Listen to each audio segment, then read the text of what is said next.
Hi, everyone. Welcome back to our podcast. I am Kelly Birmingham, and this is a 25-year look across the spectrum where I talk about all things that I've done and experienced in the field of ABA, working with adults and children with autism and developmental disabilities across, actually, it's now 28 years. It's been 3 years since I've been doing the podcast. And I usually have with my partner in crime, Jen Lucero, mom to Dylan and Ethan, who is a young man on the autism spectrum. She's not here today. She's at a Special Olympic event. She works for Special Olympics here in Orange County. So I'm solo today, so I'm going to talk about a topic that's near and dear to my heart. But before I get into today's podcast, I always have to give a shout out to our sponsor, Cite Pro. Cite Pro offers a wide range of engaging and practical continuing education courses developed by BCBAs for BCBAs. You can visit their website at citepro.com and you can see their complete CEU library, including all of our podcasts, which are provided free on demand. That's amazing, right? Free. While you're driving, you can just listen to us on the podcast. We have all kinds of different topics that we talk about. This is not a technical podcast.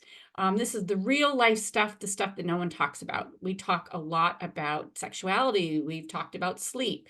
We've talked about what caregivers want from their BCBA, managing conservatorship, what happens when a therapist leaves and the impact on the family. We really try to cover the stuff that's, if you're using ABA strategies to work with children in the and adults on the autism spectrum, we covered those topics. Divorce, you name it. But today I'm going to talk about social skills. I started my career working with a lot of adults with developmental disabilities. And what I realized is that a lot of those adults didn't have the early opportunities to learn because they were actually placed in institutions. And so over the years, 20 years ago, I wrote my first book, Social Skill Solutions, with my co-author, Janice Krempa, because there was not anyone doing ABA in a group format. People thought I was crazy. They're like, ABA is one-on-one discrete trial. You know, you hear about the old ABA. That is how a lot of us were trained. But very quickly on, by 2003, I thought, wait a minute, there's more to this than that. And I started looking at social development and social skills and wanting to truly understand developmental milestones that kids should be learning. And so I have put together all of this 20 years plus in my new book called The Group Experience. It's a quick little manual to read, and it covers a couple things that I feel are important for anyone working with children. This is for children using ABA strategies. And the first thing that I like to talk about is the intentional and thoughtful planning of teaching children to move from one-on-one therapy into a group learning format. And why is that important? Well, you know, 1 out of 6 children get kicked out of a daycare or a preschool on the autism spectrum. And it is often due to a couple different things. There's challenging behaviors associated with that often. I had a lot of stories about biting and pushing and hitting and kicking, which has a lot to do with peer interactions and challenges with peer interactions.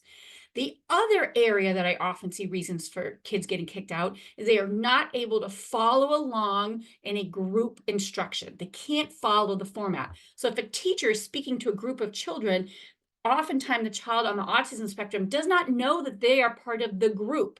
They are often, specifically if they're receiving one-on-one ABA services, waiting for their specific instructions delivered to them. And that's a problem because kids go to daycare, kids go to preschool, they go to kindergarten, and then they go on to school. Those are all large group learning formats, frankly. And so, you know, how do we teach that? Can't do it in a one-on-one format. You can start to teach some of those foundational skills because group learning is based on observational learning. So if you're going to observe others, you need to orient towards others. You need to watch what they're saying and process what they're doing, and then either imitate or change your behavior based on the information you're observing, right? It's trial and error learning. Kids do it all the time. They watch another child do something. If that child gets in trouble, they may not do that same response so they don't get in trouble. Or they may say, oh, they got in trouble because they did it this way. So now I'm going to do it this other way and maybe I won't get in trouble. or I did it the right way, just like they did, and I got this great thing from my teacher. So kids, neurotypical children learn that way. Children on the autism spectrum typically have deficits. The diagnostic criteria says eye contact. We all know what we mean by that is eye gaze, orientation towards, and processing the information that you're learned. So you have to be able to orient, you have to be able to imitate, right?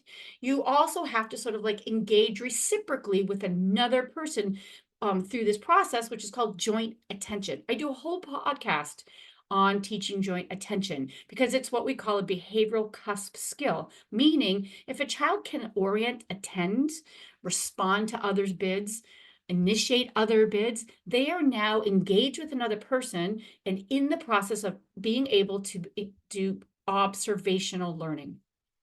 So how do you know when a child is ready? There really are no tools to tell you if a child is ready or not.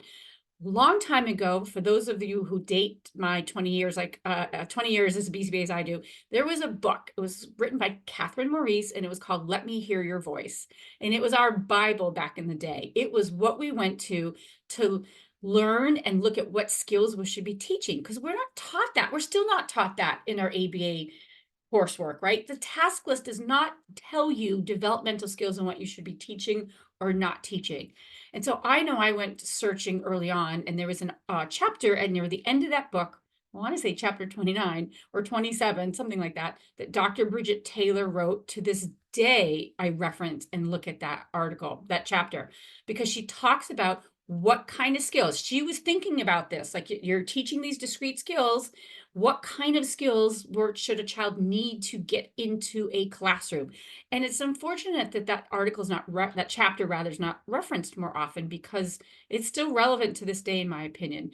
So I know I took from some of that and drew from my experience and made in my book, The Group Experience, I put together just some minimum criteria on when I would start to think about moving a child into a 2-to-1 format, right?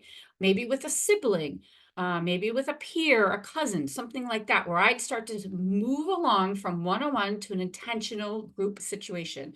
And so for me, specifically in my book, I talk about that and I say, well, first of all, I want to make sure the child is safe, right? They are safe in their how they live, that they are able to keep themselves safe. So they're safe and they're not hurting themselves or hurting others. And by that, I mean, are they able to have pretty, minimal instances of aggression? All little toddlers might push or hit. We're talking about those that have, pretty near zero situations, or they're only happening in very specific minor situations like a typical child of that age might do. So they have to be safe, no dangerous to themselves or others, and not aggression.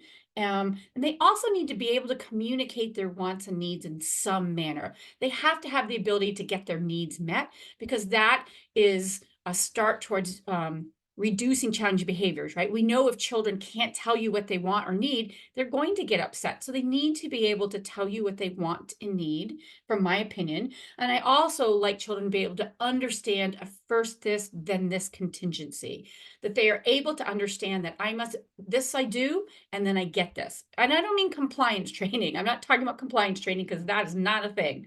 I mean the basic thing like, hey, first put on your shoes and then we can go outside, right? And so I'm not saying, I don't feel a child has to be able to do it 100% of the time, but a minimum of 50, 60%, so that they're able to follow along in a group format. Because what happens in a group format is now we have a teacher or therapist with divided attention, right? So they have divided attention, and they have to be able to, the child has to be able to wait for attention and potentially delay reinforcement because of the group situation. So to me, that's an important skill. I also think they need to be able to understand how to follow simple directions, one-step directions, a decent amount of time from an adult. I would like them to be able to sit and attend to a task of some kind, could be standing, but attend to a task for about 10 minutes, and that they are starting and engaging in a non-verbal imitation repertoire. And that is that imitative repertoire, so that they can observe and start to watch and learn from the other child in the group. So to me, intentionally moving children from a one-on-one format into a group format is vital because they're going to have to do that. And so in my book, I talk about how to go from a one-on-one to a two-to-one to a three-to-one to a four-to-one by intentionally planning, based on the skills I'm teaching, planning how that's going to happen. I do in this book also have a checklist of skills. I have a checklist of skills that you can follow to help teach your child to get to this point.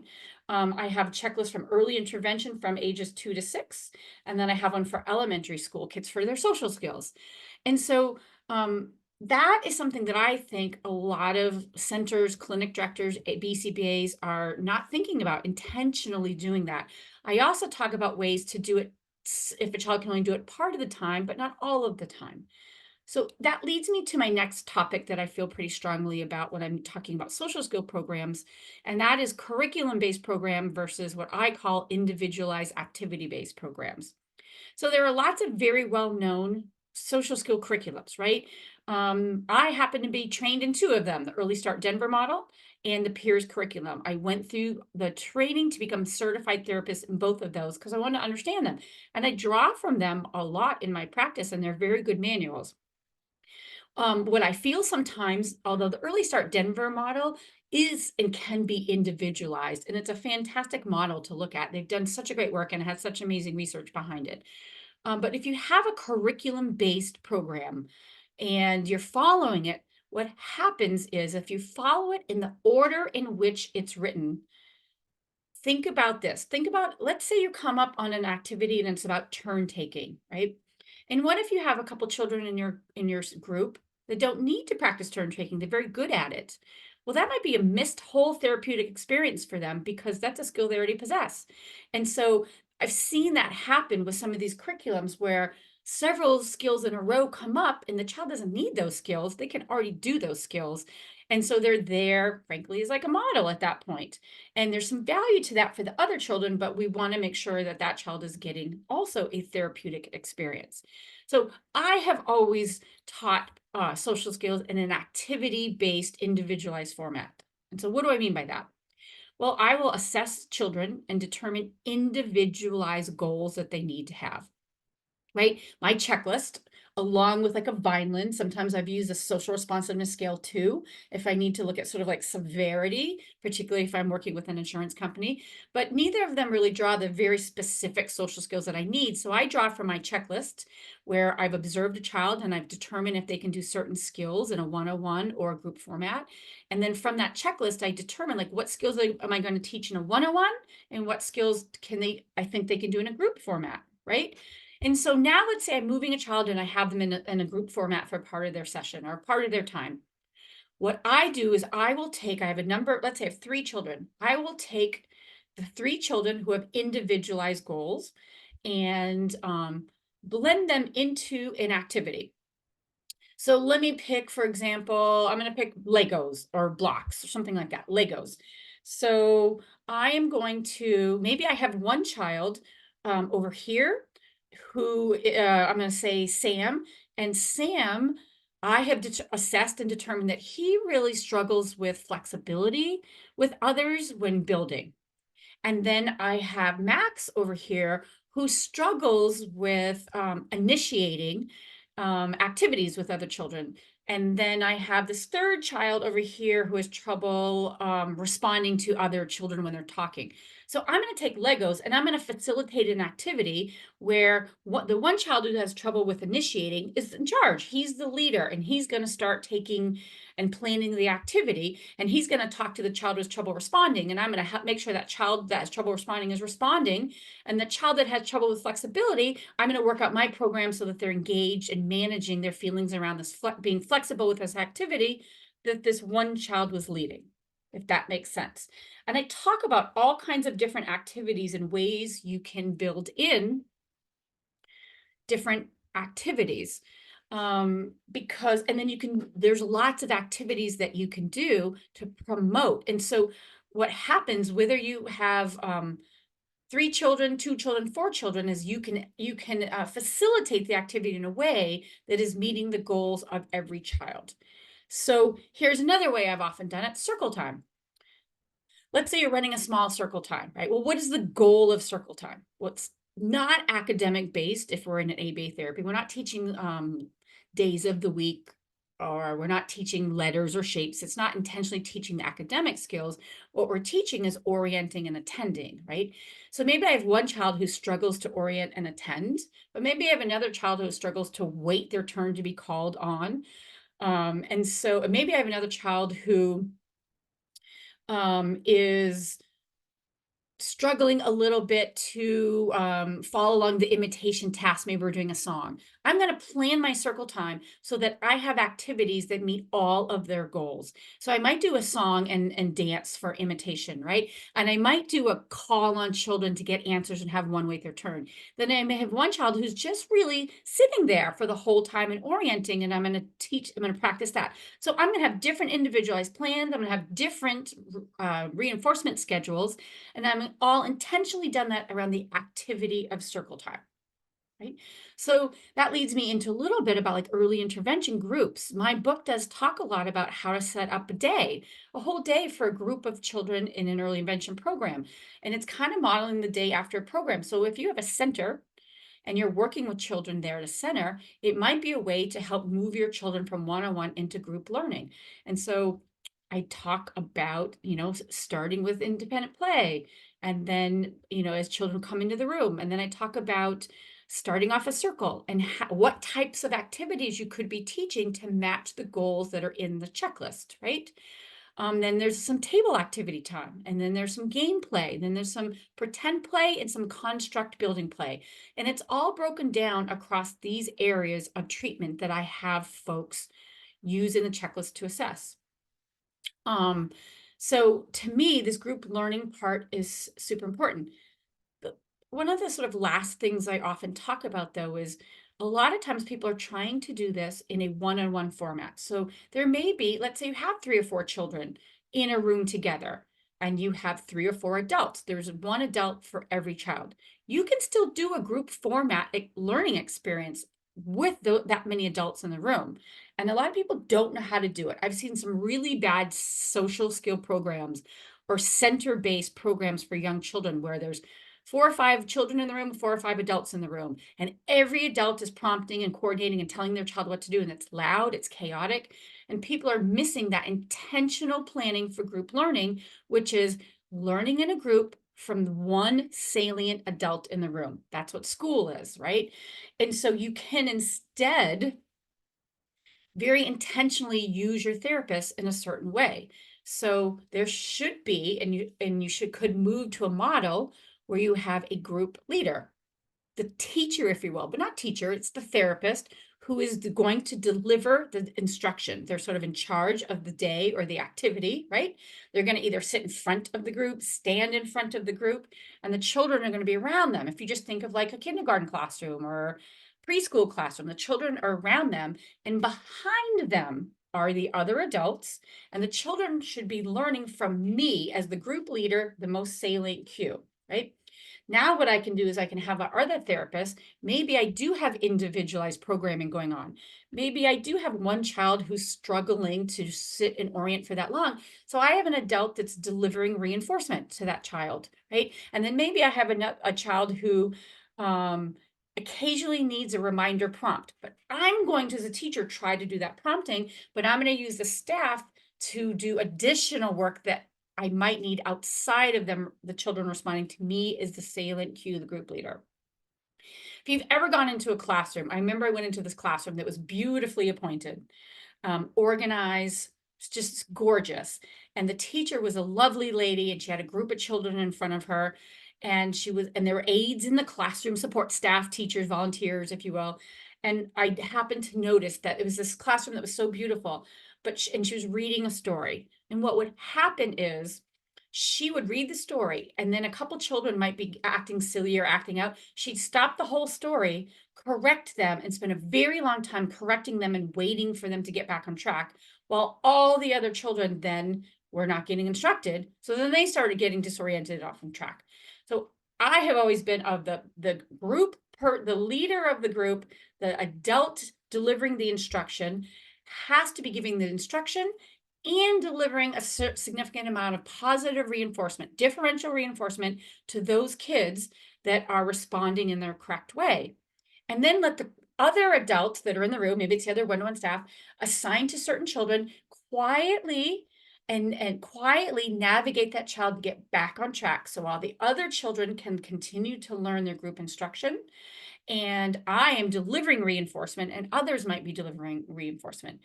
And then, it's the last thing I'll say is what comes down to all of this is data. And group data can be difficult to collect. I don't know any of the software programs that do it. I've tried with a couple different companies and it's hard. I still to this day take paper data and transfer it into either the software or an Excel. But you can take group data. I have a sample of a data sheet and I take my data activity based, frankly. Um, if I'm taking like problem behavior or I need to get like a total frequency of manding for something, I'll also take that. But let's say I'm in circle time. If I'm targeting sitting and orienting, and I'm targeting waiting your turn, and I'm targeting responding to things, I'm going to, in that activity, specifically arrange for those opportunities to happen and then take data on that. Now I can also translate those goals. Maybe now we're at a tabletop activity and I want to target them in that scenario. So I can build in the generalization of certain skills by changing up the activity. And then I can look at other skills in newer and different skills I might teach in an activity, if that makes sense. So I hope that makes sense within the group experience manual that I put together. And what I did do is I went back and over 20 years and tracked down. I still had contact with at least 20 different families, actually probably closer to 30 families that stayed in touch with me over the years. I'm not treating anymore, but they stayed in touch. And I asked them, and I asked some of the kids who are now adults and said, and they shockingly remembered almost all of their experiences in the social skill programs I had them in. And I got some very great feedback. And I list in the book some of the things that parents said and some of the things that the children said to me. And, because I wanted to hear their voices and listen to what they thought. And the fact that I had access to them was amazing. And I told them, I'm writing this book. I want to share those words of wisdom that you've given me and tell me what you think. And so I made sure I included some of those things in my social skill checklist that are part of the book. So I will, if anyone is out there, you can purchase this listening and you're thinking, hey, I'd like to get that book. You can purchase this book at, it's published by Different Roads to Learning. I'll put their website in the session notes. It's www.difflearn.com. And it's for right now, if you go under the tab that says what's new, it's listed there. There's other little tidbits in there too about, communication with caregivers when there's a group format. And there's also a little bit about how to track goals and manage to see progress. And so I may be doing that for another topic, another day, and how to track that. It's mostly through Excel and looking at the different goals. So if you've made it this far into my podcast, I appreciate you so much. I do also have, I do trainings for folks, for companies, and I also do specifically, I have one online. If you look up Social Skill Collab and find me, I do have an online platform that has how to teach joint attention and behavioral skills, and I have more coming out. And so you can reach me through Cite Pro or my website, which is sorry, not my website, my email, which is kellybirming1@gmail.com. So I thank you all so much for listening to this podcast. Jen should be back at her next podcast, and I appreciate all the listeners that I've had over these last 3.5 years, and anyone supporting my new book, The Group Experience, based on my 20 years for social skills and group learning and 28 years in the field. All right, have a great day, everyone. Thanks.